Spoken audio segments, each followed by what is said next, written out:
মাথায় নষ্ট করা বাদাম, বুঝতে পারছেন?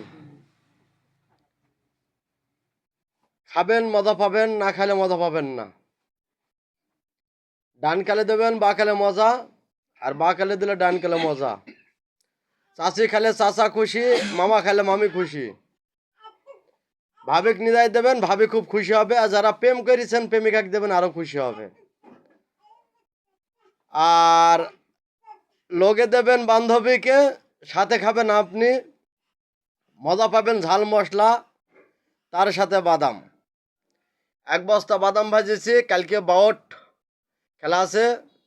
বাউট বনাম বামন্দি, বামন্দি বনাম বাউট খেলা আছে কালকে, বিশাল আয়োজন খেলা। যারা যারা যার ইচ্ছুক তারা তারা চলে যাবেন। আর এই যে একের বাদাম হেভি বাদাম, খাইতে বড় মজা, আর না খাইলে পাবেন না কোনো মজা। নিয়ে যাবেন ভাবির জন্য, ভাবি খুশি হবে, আপনাকে আদর ভক্তি করবে। তো সবাই ভালো থাকেন, সুস্থ থাকেন, দোয়া করি। আল্লাহ হাফেজ। লাইক কমেন্ট শেয়ার করে দেন, আরও 5 জনকে শোনার যোগ্য করে দেন।